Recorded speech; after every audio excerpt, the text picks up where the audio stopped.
y'all, I'm Laura Richardson with Relevate, and we're bringing you another episode of I'm Moving to North Carolina, Now What? So we're going to revisit something that we talked about in some of our previous content, and these are costly mistakes when you're going to list your home. So I'm going to give you some quick tips to kind of have as rule of thumb, things to think about and consider before you actually go active in MLS. So do this proactively. The first thing is looking at your pricing. So inaccurate pricing is probably one of the number one things that folks can do, like being too aggressive, for example, not using comps in your neighborhood to make sure that your pricing makes sense to your potential buyers. A big thing your buyers are going to worry about is the home going to appraise? Also, if you live in an area or a neighborhood where people tend to kind of hunker down, there's not a lot of sales, you might want to have some validation or some comps that your agent can provide should buyer agents ask questions about where did you get this number from.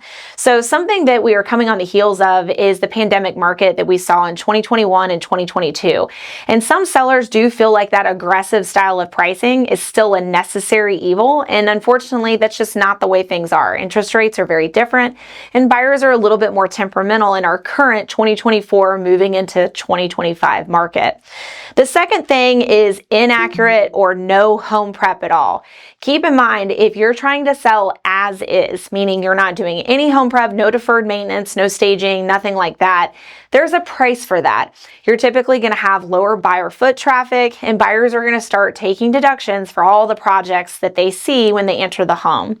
Not every buyer can look at a property the same way that an investor would.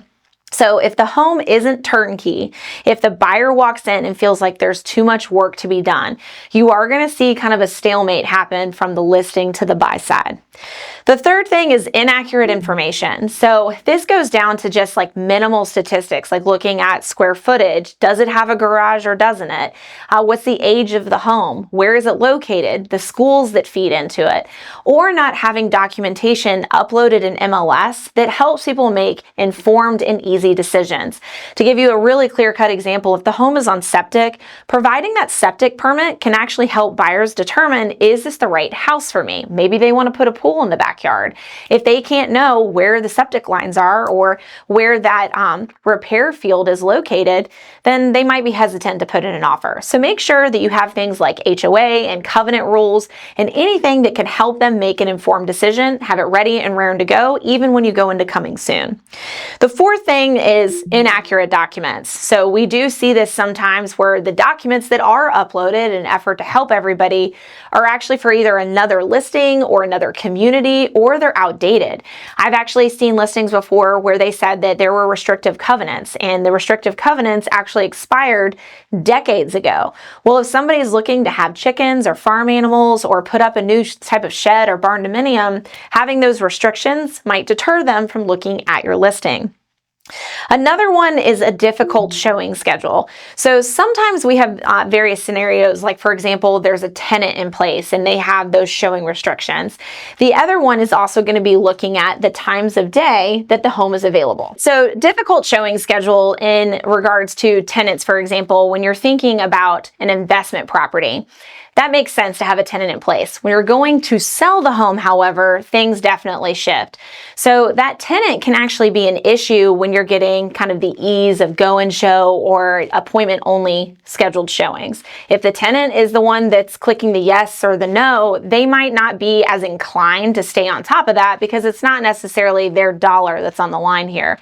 So keep that in mind. But in regards to your own personal schedule, a lot of people work from home or they have tiny humans that have certain types of schedules. And so we get very restrictive. In doing that, especially in the first week or two that you're on the market, you can actually limit the success of your listing, getting enough foot traffic and enough viewership to really create that competition and get the home sold. So be very mindful if you're trying to block out between that 8 and 8 rule or specific days of the week. You could actually be kind of hindering whether or not that listing sells at all. Something else to be mindful of is if you're living in the home. So a big one is when we give like tips and things that you need to remember and reminders and all of these things before you have showings in your photos.